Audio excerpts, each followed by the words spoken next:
7th January 2025, a historic day in Ghanaian politics. Good morning. Welcome to the Starr Breakfast News.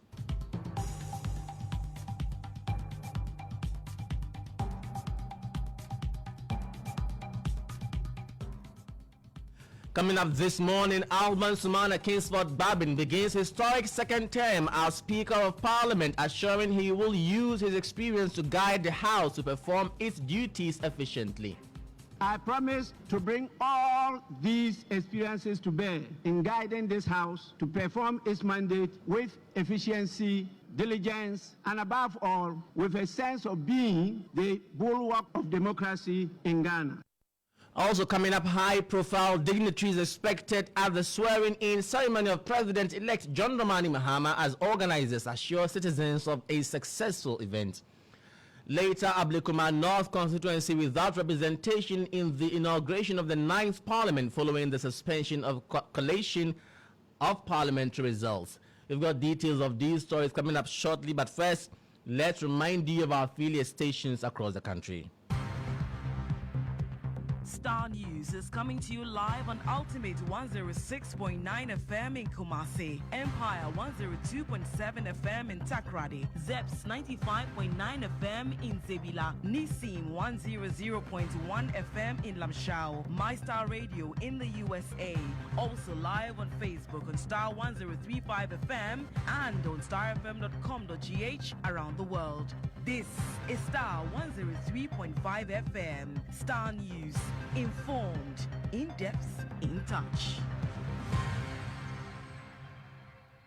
Many thanks to you for choosing Starr News. I am Nurein Abass. Now, 7-time Member of Parliament for Nadoli Kaliu and Speaker of the just ended 8th Parliament, Alban Babin, has been elected to serve a historic second term as Speaker of the 9th Parliament. Mr. Babin, whose nomination was first impressed upon the NDC Parliamentary Caucus by President-elect, was nominated but Majority Leader and MP for Ejumaku Enyan Isem Kaisel Atuforsen.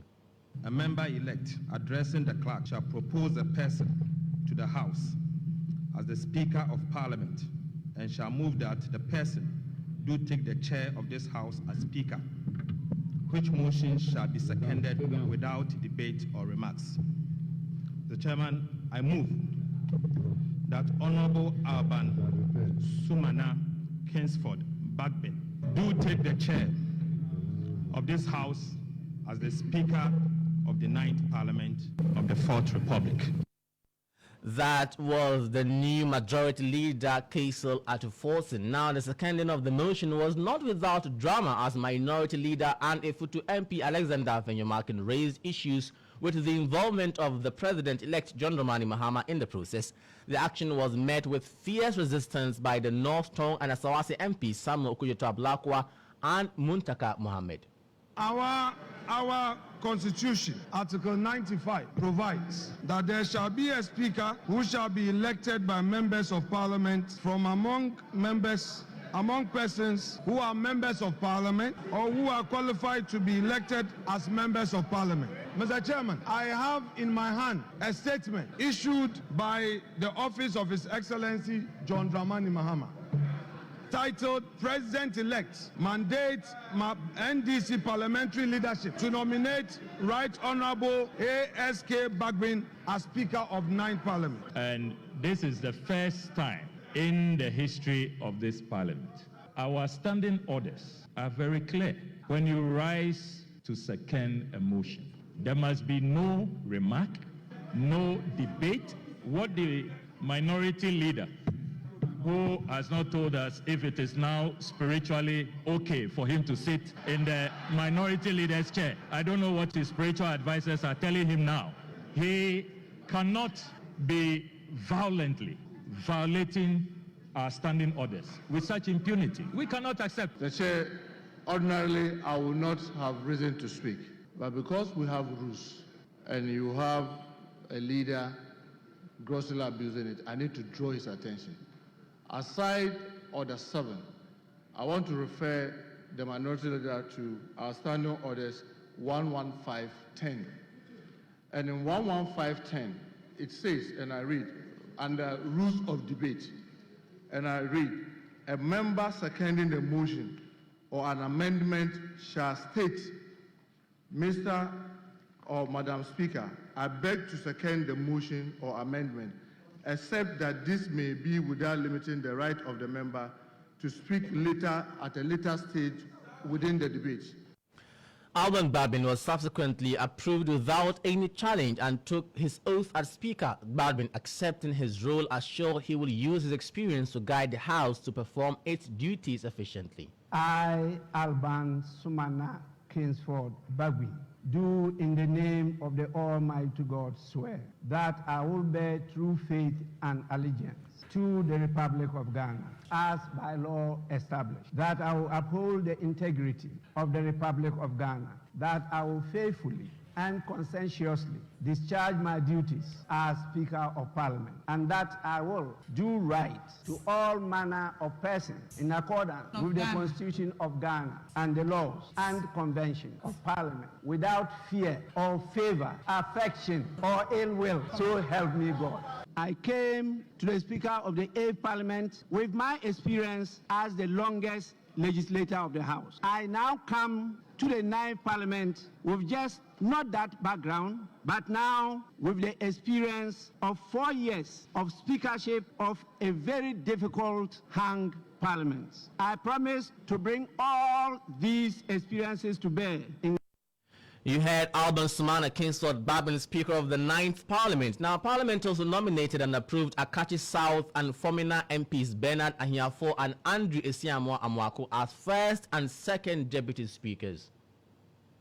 Right, Honorable Speaker. Pursuant to Article 96 of the 1992 Constitution of the Republic of Ghana and the Standing Order 12 of this House, I hereby nominate Honorable Bernard Ahiafo for consideration by this August House as the first Deputy Speaker of this Parliament.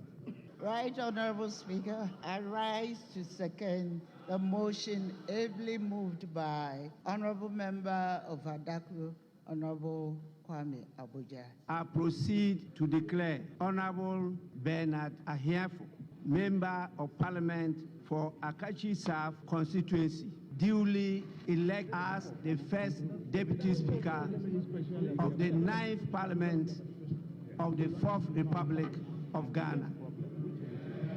Speaker, I rise to nominate the Honorable Andrew Esiamwa Amwako for the position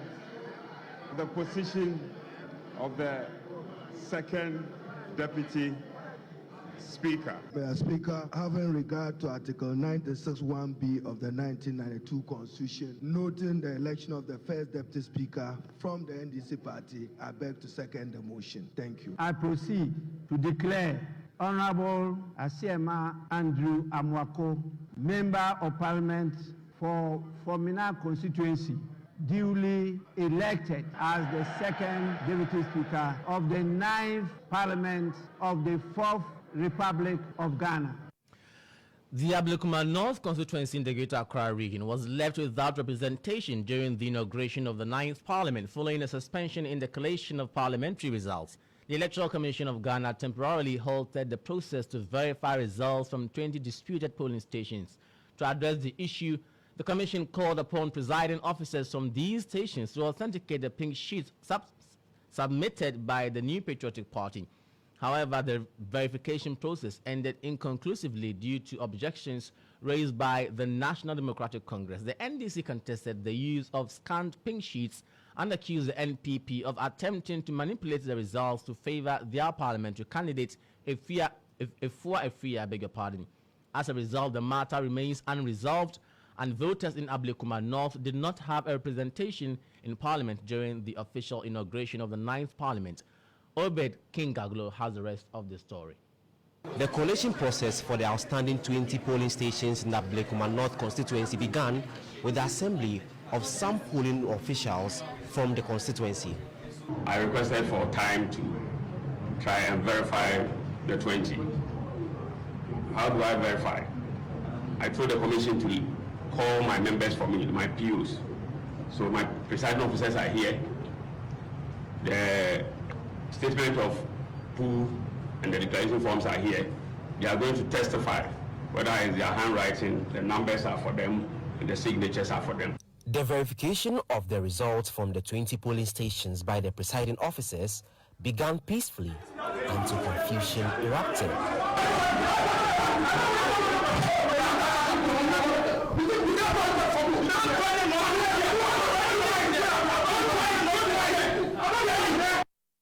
We'll bring you the full report in subsequent bulletins, but as it stands now, Ablekuma North constituency has no representation in Parliament.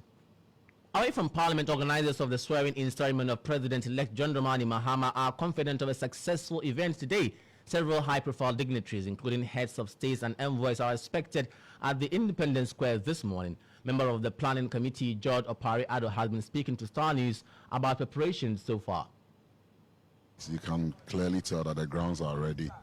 By 12:30, the chairs will be fixed, and then we'll be ready to go. Every other thing that needs to be done has been done, so we are very much ready for the occasion tomorrow. This is a sitting of Parliament, so we are fixing the grounds to mimic Parliament. So this is the presidential days where His Excellency the President will be seated, the President-elect. The presidential days where the President-elect and then the outgoing President will be. What you see in the middle is where the President will take the oath of office. These are for invited guests of His Excellency the President, and then the dignitaries that will be coming. The other day you see there for the incoming heads of states, prime ministers, and then the various speakers of parliament that will be coming. These two, the red and green tents you see, are for invited guests that will be coming.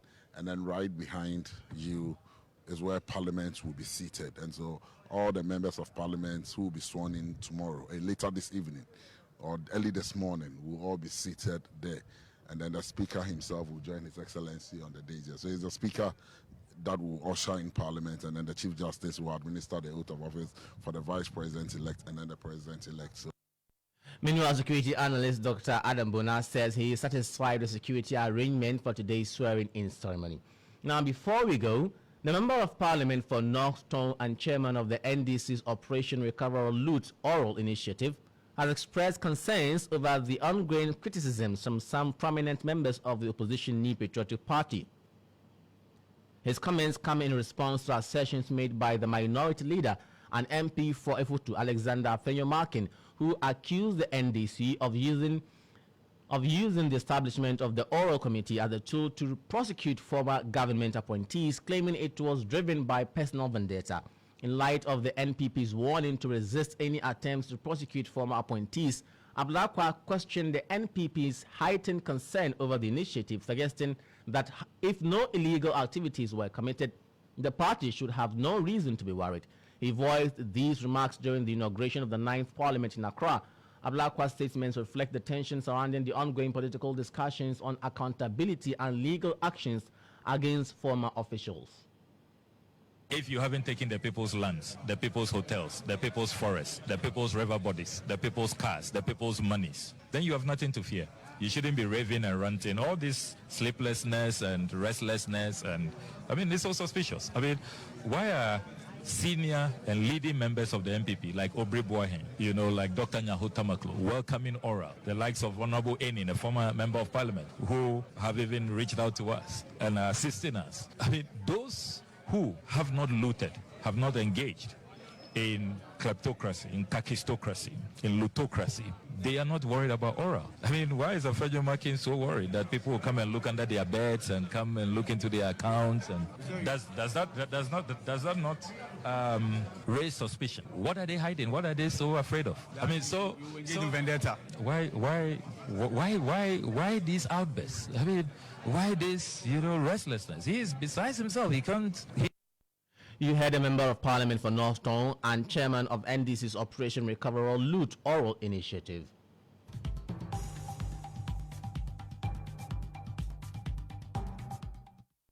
That brings us to the end of the breakfast news this morning. When you log on to starfm.com.gh, you'll find more news updates there. I am Nurein Abass. Many thanks for your company. Stay tuned in to all our stations, because today we'll bring you live proceedings from the Black Star Square, where the President-elect John Dramani Mahama will be taking his oath of allegiance to the country. Do have a great day.